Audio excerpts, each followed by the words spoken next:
Qui aurait cru que le monde pouvait s'arrêter de tourner en quelques heures seulement? Que le silence effacerait les bruits des chantiers, les plaidoiries des avocats, La bourse est ouverte, vous pouvez vous asseoir. les chants des stades et même les notes de musique.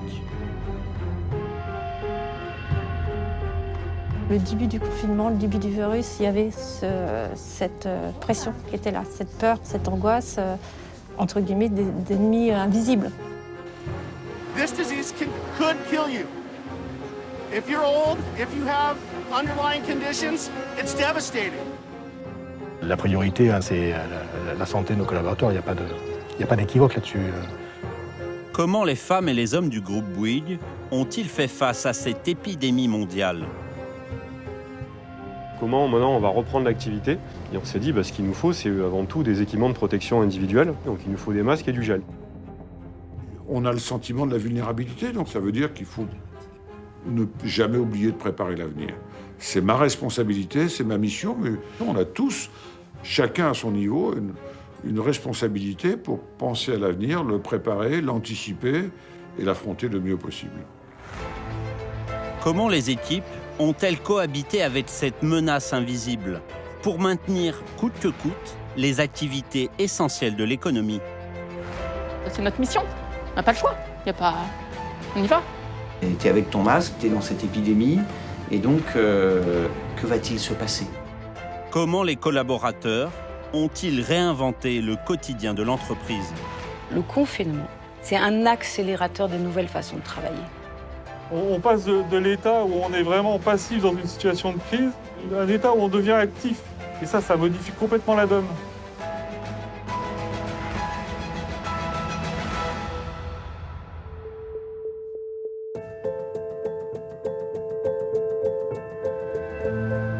Ce lundi 16 mars 2020, dans le 13e arrondissement de Paris, Sandra Ao va vivre une journée historique, à jamais gravée dans sa mémoire.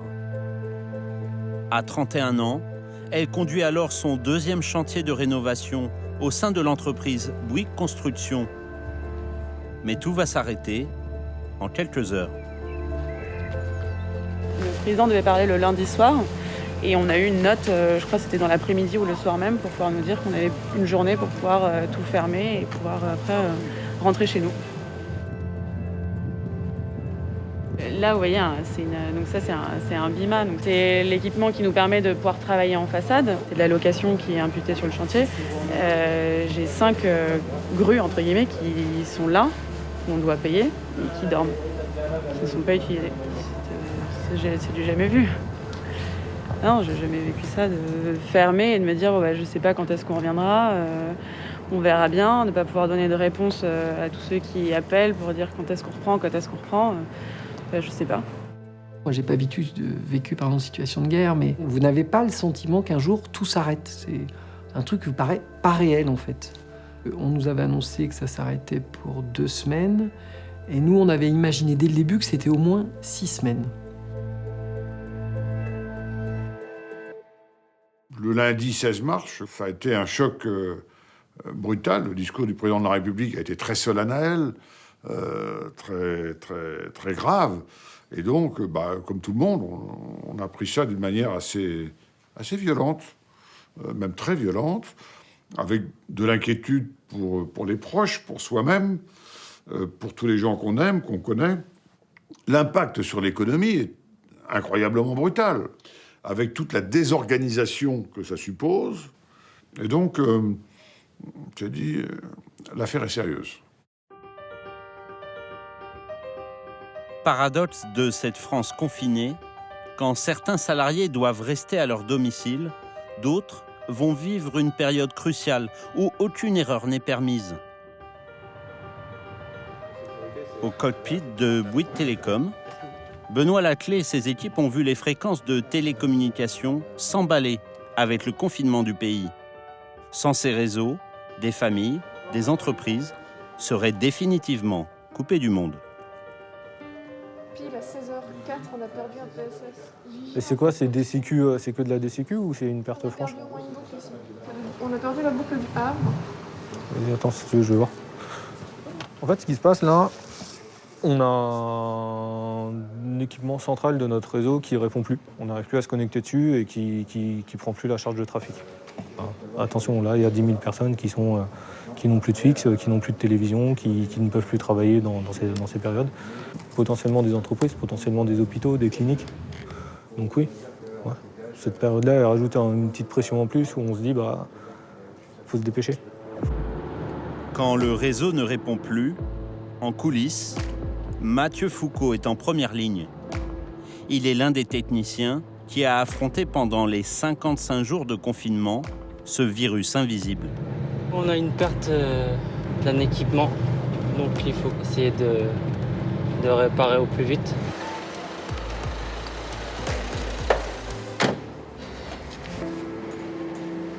Vu la période, on préfère prévoir la pièce, venir une seule fois. On prend une seule fois les ascenseurs. Au fil des semaines, ce père de 2 petites filles a appris à se méfier du virus sur les poignées de porte, dans les cages d'ascenseurs, dans les moindres recoins. Concrètement, quand on écoutait les informations, c'était la catastrophe dehors, c'était la guerre. Donc c'est vrai que nous, les seules choses qui nous faisaient penser qu'il fallait sortir, c'était ça allait aider quelques personnes. Après, ça ne va pas les aider sur l'instant T, mais on sait qu'il y a les enfants à côté, on sait qu'il y a le télétravail. Voilà, après, si ça peut aider une seule personne, c'est ce qu'il faut retenir.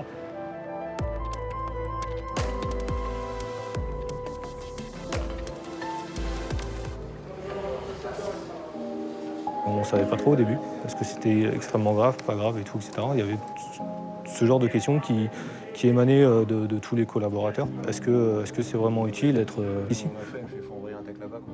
Au final, donc, on s'est dit que ça valait le coup quand même, qu'on était important dans le réseau, que justement on pouvait apporter quelque chose à tous nos clients pendant cette période. Avoir peur de tomber malade, avoir peur aussi de transmettre le virus sans déroger à sa mission. Il était 17h14 cet après-midi lorsque l'Organisation mondiale de la santé a évoqué pour la toute première fois une crise sanitaire mondiale majeure de notre époque. La rédaction de TF1 a toujours accompagné les moments historiques des Français, mais les équipes n'avaient jamais côtoyé d'aussi près la menace. Cette journée un peu spéciale et un peu particulière évidemment, avec une prise de parole du Premier ministre et des ministres qui l'accompagneront, vous avez vu à 17h, donc voilà. D'ailleurs, on assure l'antenne ce soir, attention, c'est important d'agir comme ça parce qu'on aura un temps évidemment court entre la fin des annonces et le début du journal. Quand on envoie des équipes, quand on couvre par exemple une crise, une guerre, un conflit, on se projette et puis quand on revient chez soi, c'est terminé. Là, on traitait comme journaliste, observateur, professionnel, et quand on rentrait chez nous, on était rattrapé par la vie des Français tous les jours. Donc on avait les mêmes inquiétudes pour nos enfants, pour nos proches. Et puis, pendant quelques heures au siège de TF1, on refaisait notre métier de journaliste avec cette nécessaire distanciation, parce que sociale, mais éditoriale, par rapport à une situation. Donc cette espèce de schizophrénie, presque, que nous avons dû gérer, elle est pour moi totalement nouvelle. Nous serons en direct à Paris avec François-Xavier Ménage. Les règles, elles sont multiples. D'abord, on a toujours mis une petite Charlotte sur le micro, qu'on change plusieurs fois par jour pour les éventuels postillons. Cette perche, elle nous permet d'avoir une distance d'au moins 1 mètre avec notre interlocuteur. J'ai parfois eu peur de potentiellement pouvoir contaminer sans le savoir des interlocuteurs, notamment des personnes âgées au tout début, parce qu'on rentrait dans l'intimité de ces personnes. On prenait 1000 précautions, on restait très peu de temps, on touchait rien, même la tasse de café qui nous était offerte. J'ai pris des photos sur mon appareil pour faire un album dans 1 an ou 2. Des photos des salles de montage, des photos du plateau du journal, non pas sur moi, mais tout ce qu'on ne voit pas. Et je me suis dit, mais c'est fou là, parce que t'es pas en train de parler d'un événement lointain qui n'arrive qu'aux autres, quoi. Eux, c'est toi c'est eux. C'est-à-dire que je me suis dit, t'es avec ton masque, t'es dans cette épidémie. Mon copain qui est l'opérateur image, qui est masqué. Ma fidèle prompteuse depuis 10 ans, qui est masquée, mon assistant. Waouh, en régie. Malgré tout, ce qu'on fait, est bien et ce qu'on fait est utile. Moi, j'ai pas besoin d'en être convaincu. Mais la petite musique, y compris dans la génération de mes enfants, qui disent oh, les journaux télévisés, la presse écrite, la radio, c'est tellement old school ça, on s'en fout, on peut vivre sans. On peut pas vivre sans. C'est pas possible d'être uniquement stimulé par les réseaux sociaux, le tweet de un tel, c'est pas possible.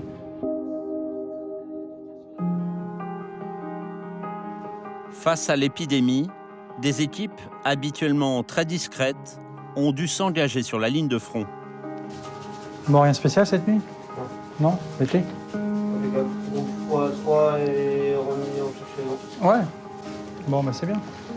Au CHU de Caen-Normandie, les équipes de Xavier Charrier, habituellement chargées de la maintenance, ont dû redoubler de vigilance pendant cette crise.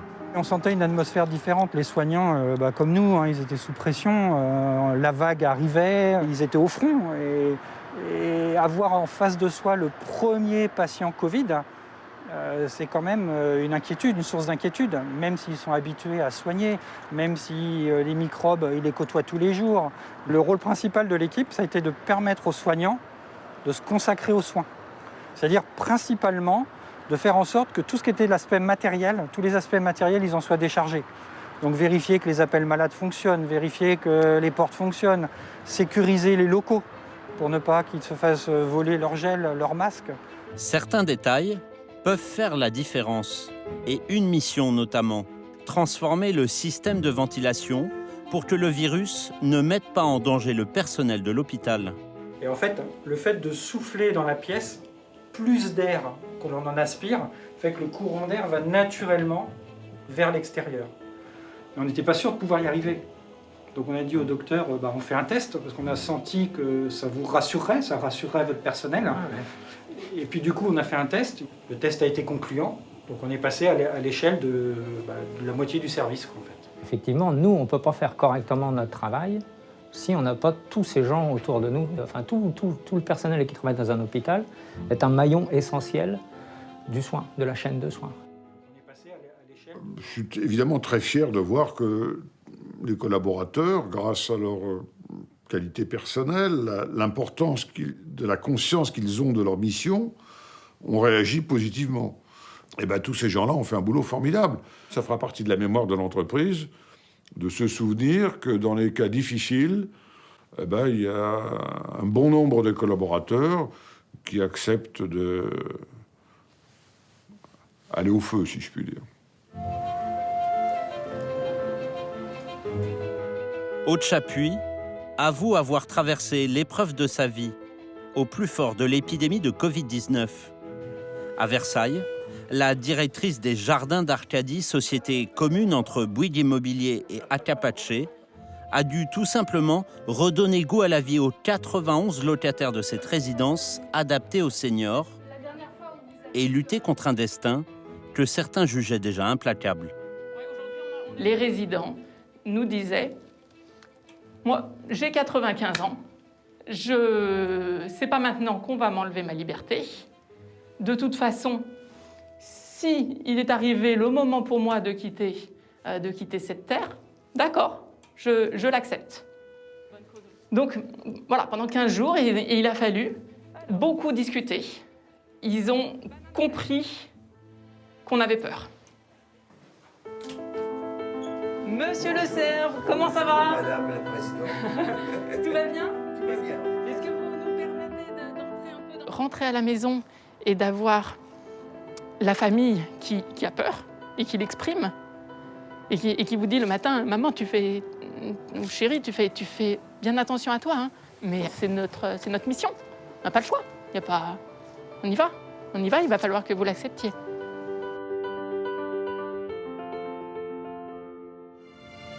Who's responsible for your safety out here? We are.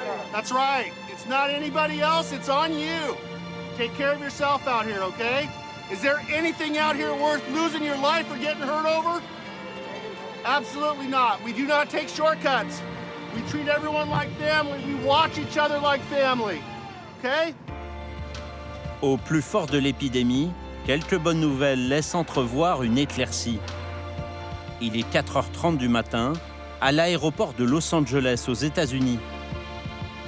Alors que plus de 115 000 personnes ont déjà trouvé la mort, des compagnons du groupe Colas ont tenu à mener à bien leur chantier.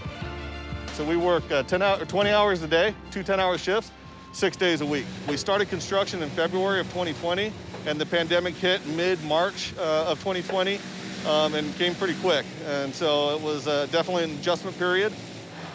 Avant même les autorités locales, dès le mois de février, les équipes ont appliqué scrupuleusement les consignes de sécurité sanitaire. The mask was very difficult for the first couple of days to get used to until everyone realized what was at stake. And it was our families and our loved ones and how it spread. It became second nature and everyone bought in right away. Même le temps d'une pause déjeuner, plus personne ne veut abandonner cette protection. How's it going, guys? Good. You guys taking care of us pretty good with the mask, and all the stuff we got to. They help us a lot. I really take it off. The other night I slept in it. Yeah. No sé si el que antes estuvo aquí antes de mí tiene algún problema, no sé. Entonces mejor lo hago yo y así me siento más seguro ya al sentarme y agarrar las cosas. We realized it was serious when we were told that we could be shut down. Our industry could be shut down. So many other families, so many other workers around the country lost their jobs, and we were lucky that we were deemed essential. And the only way to keep working was to take it serious, because if somebody in our crew, in our company got sick, there's a chance 100 guys out here, we're going to lose the ability to bring home a paycheck.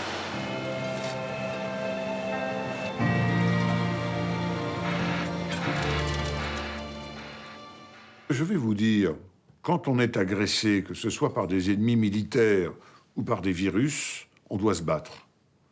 Et c'est ça la vraie fonction. L'homme, il est fait pour se battre, pour réagir, pour se défendre et pour mettre en place des moyens pour survivre et vaincre. Eh bien, c'est ça notre travail.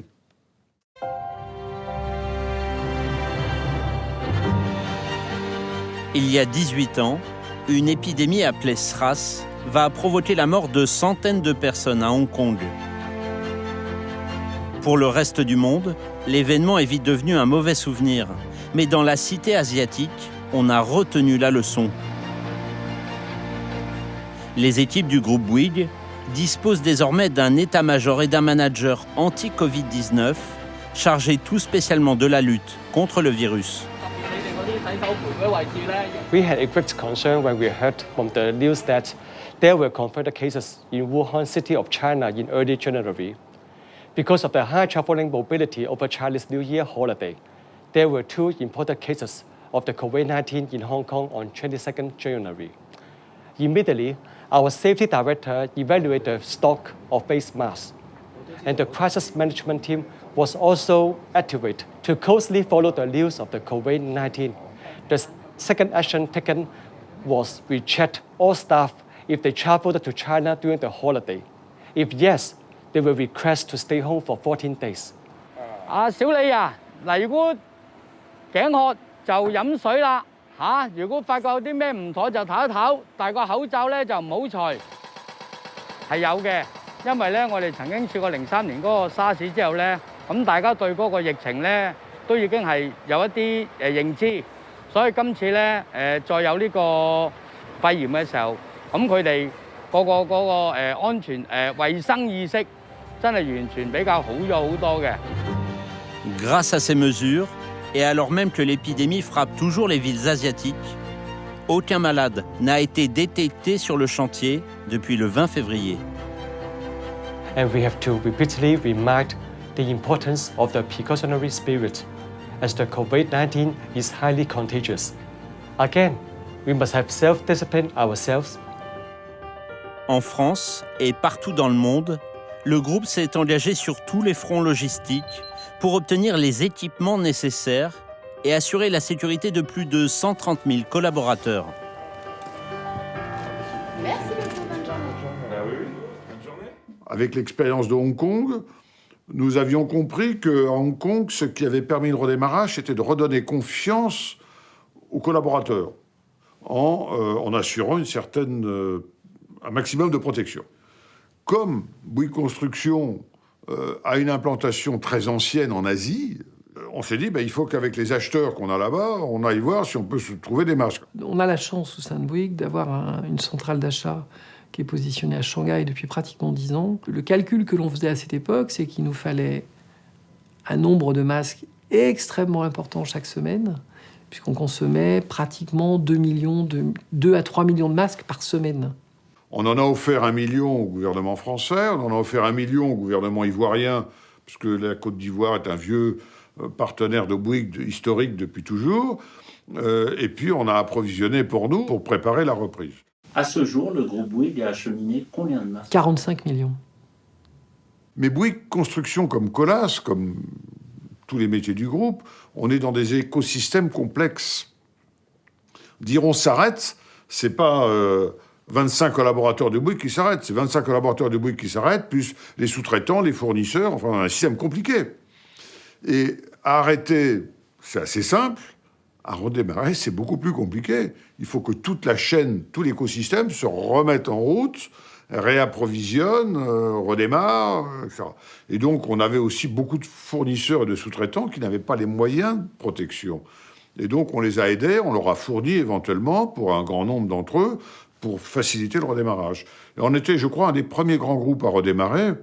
Et je crois que tout le mérite en revient à Olivier Roussat et aux patrons de métier qui se sont donné beaucoup de mal pour préparer tout ça. Sur le terrain, les compagnons ont multiplié les initiatives pour qu'aucun détail ne soit oublié. La zone d'accueil avec les 4 stations pour l'auto-évaluation, prise de température, nettoyage et distribution des masques. Le chantier du Grand Paris Express a été le premier à reprendre en Île-de-France dès le 20 avril. Au niveau de l'ascenseur, comme c'est des boutons qui sont touchés par tout le monde, on a mis en place un système de distribution de papier.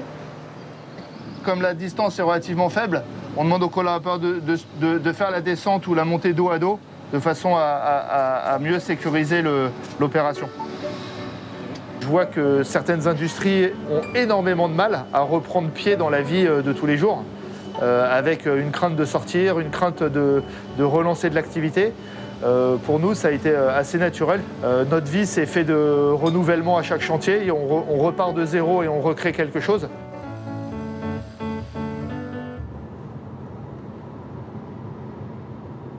Partout, les équipes ont dû apprendre à cohabiter avec ce nouvel environnement, comme ici, sur le chantier d'élargissement de l'autoroute A10, mené par Bouygues Construction et Colas. On a remis en route cet échelon le 22 avril dernier. C'est vraiment le premier échelon qu'on a remis en route.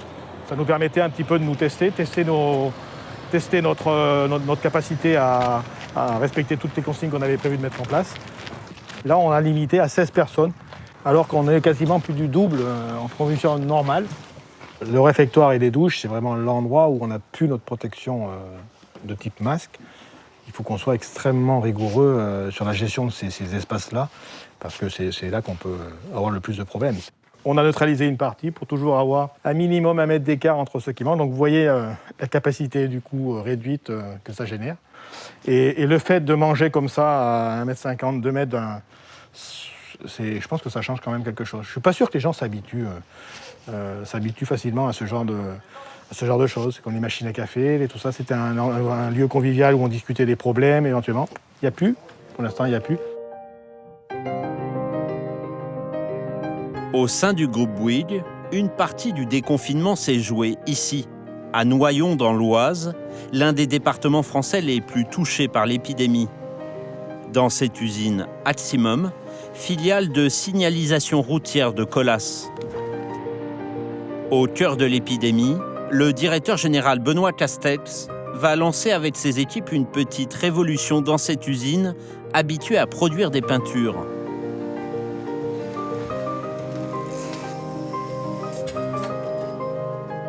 Fabriquer du gel hydroalcoolique alors même que toute l'économie française en manque.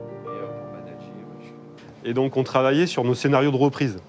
Voilà. Comment, on s'est arrêté le 17 mars, comment maintenant on va reprendre l'activité. Et on s'est dit, ce qu'il nous faut, c'est avant tout des équipements de protection individuelle pour pouvoir reprendre l'activité. Donc il nous faut des masques et du gel.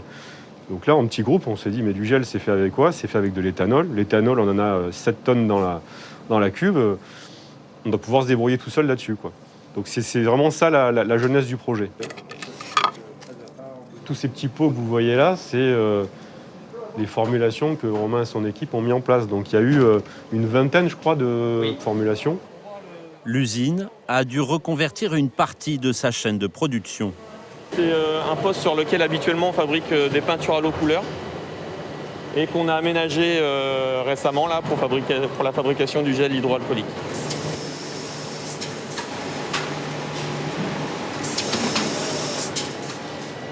Vous avez Oder qui est là à la tête de conditionnement, qui est un renfort qui vient d'une filiale qui s'appelle GES. Ouais, le débit, il est beaucoup moins. Le mot sécurité, il me parle. Étant chef de chantier, étant garant de la sécurité de mes collègues et de la mienne sur mes chantiers, ça m'a paru important de venir contribuer à l'effort national. Il y a une fierté en nous qui dit on est là, c'est nous qui l'avons fait, on aide des gens. Toutes les premières dotations sont parties sur Colas. Et là, maintenant, on a commencé à ouvrir le business et puis à fournir nos clients traditionnels qui sont des sociétés privées et publiques d'application de peinture.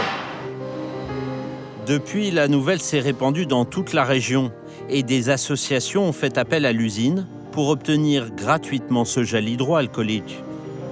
Alors, il est destiné aux femmes qui sont victimes de violences conjugales et intrafamiliales, dans un premier temps, et pour tous les bénéficiaires de l'association Emmaüs et Aurore. Allez, vous ouvrez le coffre et on y va. C'est pas la seule donation que vous avez faite ces dernières semaines. On en a également fait une à la Croix-Rouge des Yvelines. Combien de litres 200 litres, ouais.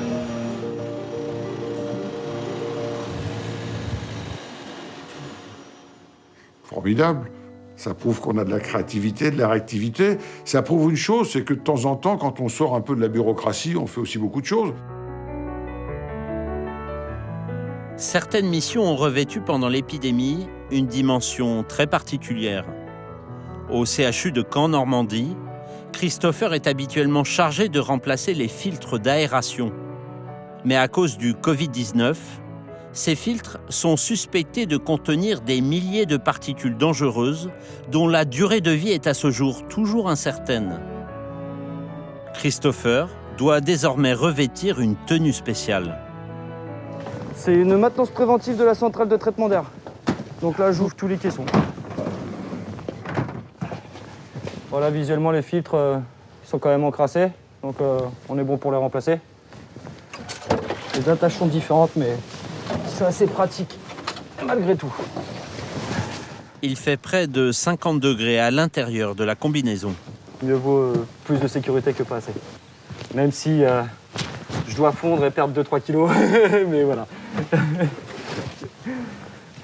À un moment donné, si tout le monde dit non, le bâtiment, c'est pas que je me sens indispensable, mais ou qu'on se sent indispensable, mais il peut se passer n'importe quoi à n'importe quelle heure. C'est toujours bien préférable qu'on soit là pour intervenir dans les plus brefs délais.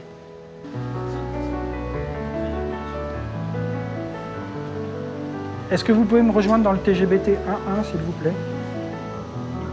Derrière la technique, on a toujours de l'humain, en fait. Et on sait que nos actions peuvent très vite avoir des conséquences graves ou importantes. Dans une usine, on va perdre la production de lait. Nous, s'il y a un loupé, on va perdre une vie humaine. Le risque, il est là. Enfin, c'est pas les mêmes enjeux, mais ça fait partie de notre métier. Pour assurer la sécurité des collaborateurs, des milliers d'entre eux sont restés à leur domicile pendant toute la crise. À la Tour TF1 ce jeudi matin, on tente de solutionner un casse-tête. Oui, ça fait 10. 10 de plus par rapport à aujourd'hui, ouais, soit 22 personnes sur site. Ouais. Comment organiser le retour des équipes tout en maintenant des distances de sécurité? Est-ce que c'est utile de faire revenir tout le monde? Ou est-ce que tu veux dire 3 stand-by à la maison, 3 stand-by sur site? On peut faire comme ça. C'est l'une des images de ce confinement. Des bureaux vides à tous les étages. Plus de la moitié des effectifs placés en télétravail pour ne pas les exposer au virus. Certains avaient l'habitude de faire un jour de télétravail, par-ci, par-là. Ils sont partis du jour au lendemain et je ne les ai pas revus depuis 2 mois et demi, à part en visio. Pour limiter toute contamination, certaines rencontres sont désormais interdites. Alors là, je m'arrête là, parce que à partir de cette porte-là, on rentre dans ce qu'on appelle les zones de fabrication. C'est les salles de montage, c'est les salles où le présentateur finit d'écrire son journal, et puis c'est l'entrée dans la régie. Et pourquoi je m'arrête là? C'est que la priorité des priorités depuis le début de la crise, c'est de minimiser les contacts entre les collaborateurs. Pour être tout à fait honnête, dès les premiers jours de la crise, je me suis dit, le jour où on a un collaborateur qui est malade, mais malade au point qu'on puisse le retrouver dans un service de réanimation, comme on trouvait beaucoup de malades, et qu'on racontait ça tous les jours dans nos journaux, le jour où on a un malade, je pense que l'ambiance de travail, la façon dont on va pouvoir continuer, l'énergie qu'on va pouvoir y mettre, elle sera plus la même. Elle sera fragilisée. Et heureusement, on n'a pas eu ce cas-là. Est-ce que vous avez reconnu cette musique? Des programmes ont dû bouleverser leurs habitudes pour continuer d'émettre. Quand je lui ai dit que j'étais en train de jouer à Qui veut gagner des millions, il ne m'a pas cru. Chez TF1, l'histoire retiendra que pour la première fois, Jean-Pierre Pernaut a présenté une partie de son journal de 13 heures depuis son domicile. C'est l'heure de notre page avec Jean-Pierre Pernaut, 13 heures avec vous. Bonjour Jean-Pierre.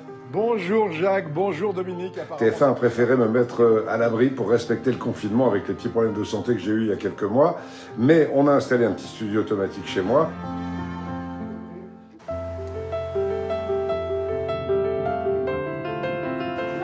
Comment ça va?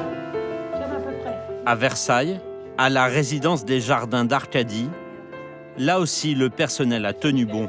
Messieurs, dames, si vous saviez comme je suis ravie d'être aujourd'hui.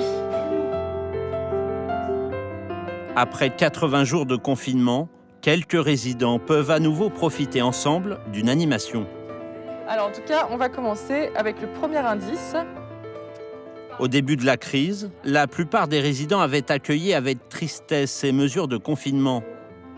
Aujourd'hui, les sourires, la joie, font peu à peu leur retour. À ce jour, aucun locataire n'a été victime de la Covid-19. Madame Chaput, elle est là, elle donne un coup, et sur les carreaux, et sur les poignets, et sur tout, quoi. Donc ça, c'est vrai, c'est rassurant. On se dit, au moins, c'est propre, il y a quelqu'un qui fait attention. Ah mais vraiment, l'équipe, elle a été formidable. Hein.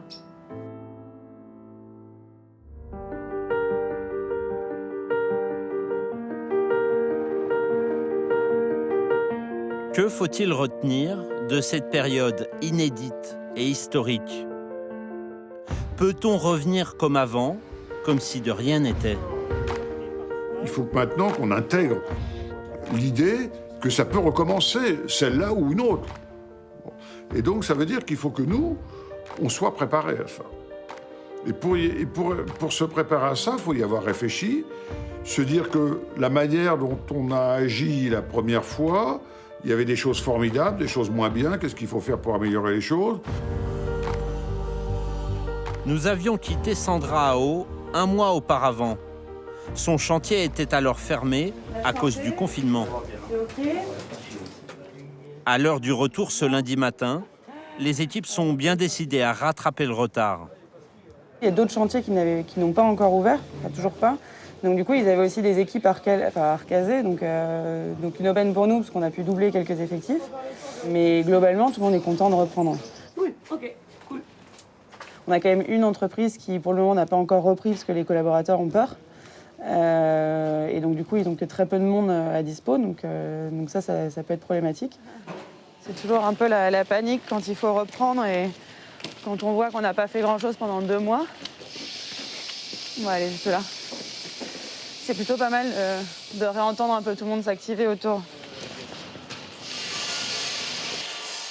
Quelque chose a bel et bien changé dans l'esprit des compagnons, comme une menace invisible, encore présente, qui oblige à redoubler de vigilance. Là, ce qu'il faut surtout éviter, c'est de devoir s'arrêter à nouveau.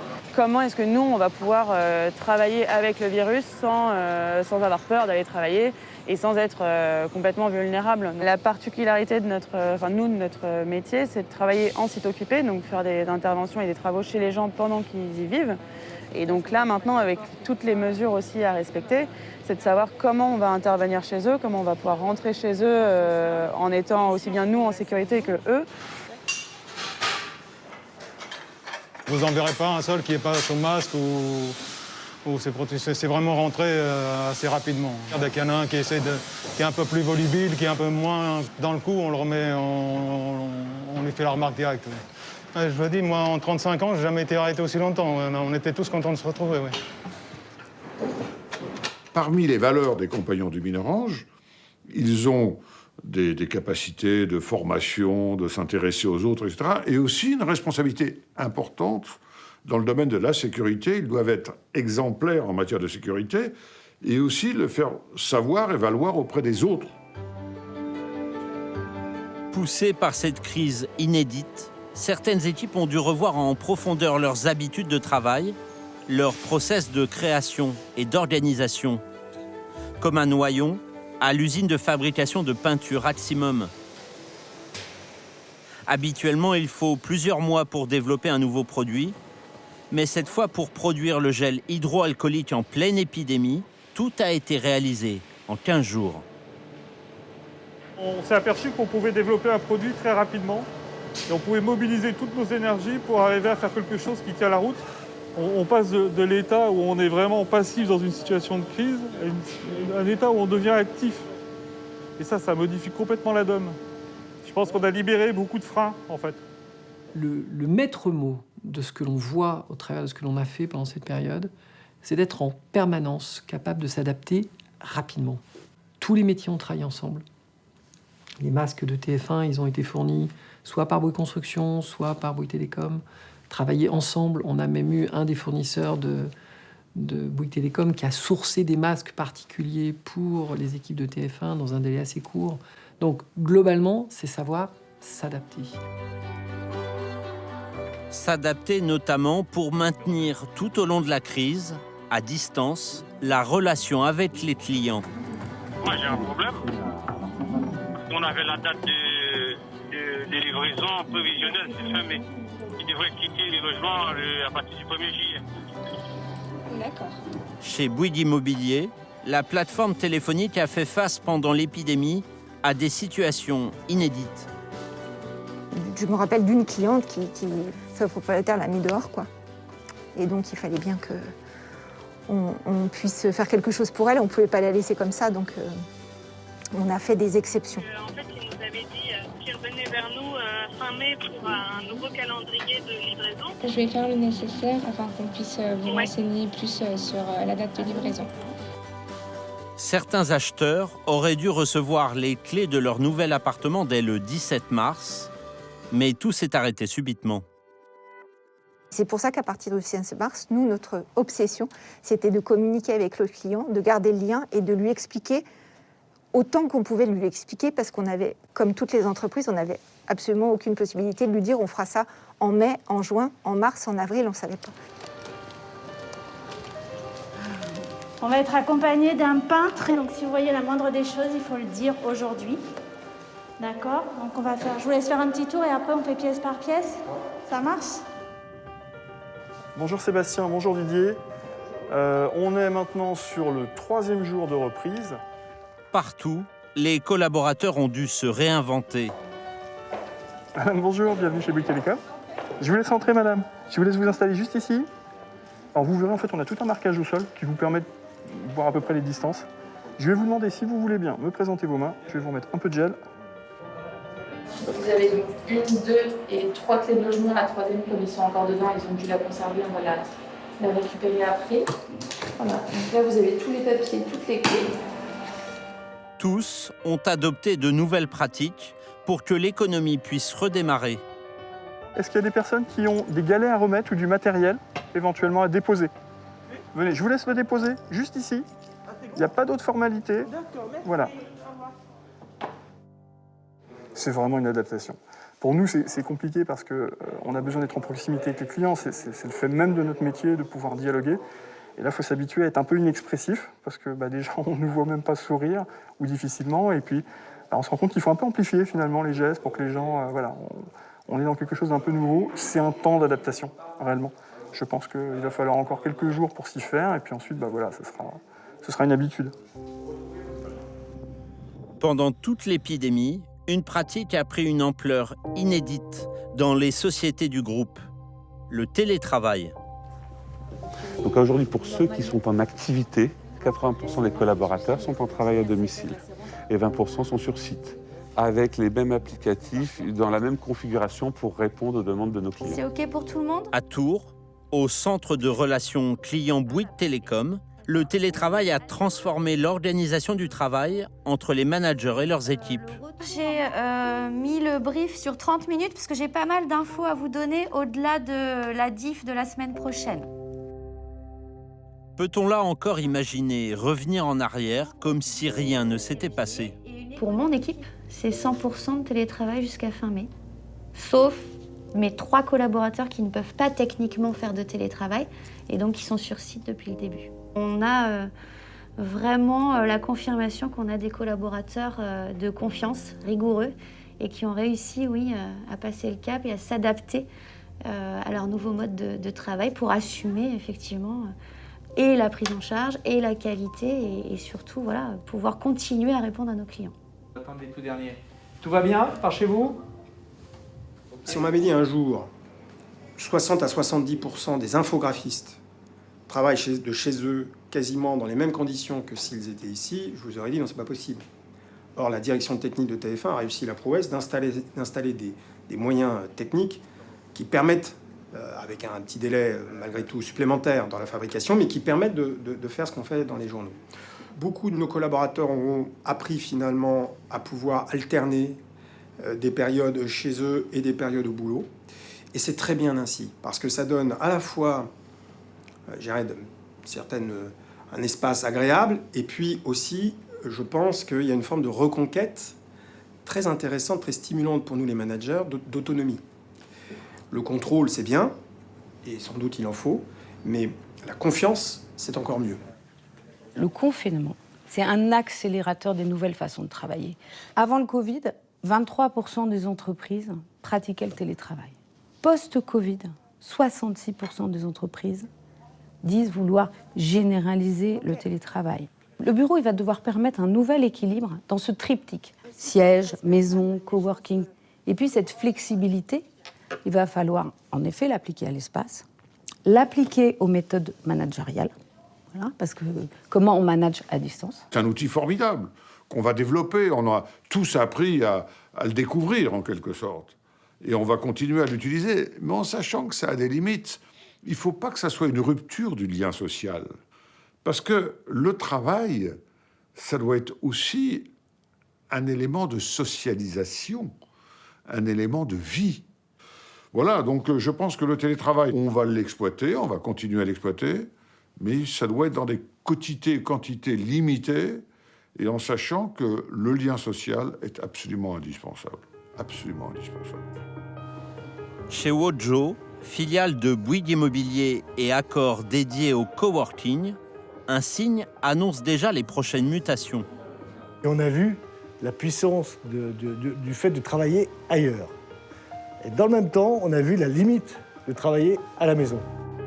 Des dizaines d'entreprises, intéressées par un environnement de travail plus adapté aux crises de demain, ont contacté la plateforme à la recherche de bureaux plus modulables, plus flexibles, plus proches du domicile. On peut avoir nos espaces pour 1 mois, 2 mois, 6 mois, 1 an. Et puis jouer aussi sur le nombre de personnes. C'est pas ce que nous réserve demain. On peut augmenter l'effectif, on peut le réduire. Nous aurons l'opportunité avec cette crise de pouvoir rebâtir des choses différentes dans lesquelles on sera très attentif à l'empreinte carbone. L'obstacle principal pour les solutions à faible empreinte CO2 pour l'instant, c'est pas le fait que nous ne sachions pas les faire, c'est que nos clients ne souhaitent pas les acheter. Et finalement, cette crise devrait nous permettre, par les plans de relance qui vont être faits, de passer un cap et d'aller vers une empreinte carbone beaucoup plus basse. Et on va vraiment franchir, à mon avis, un gap important sur ces sujets-là.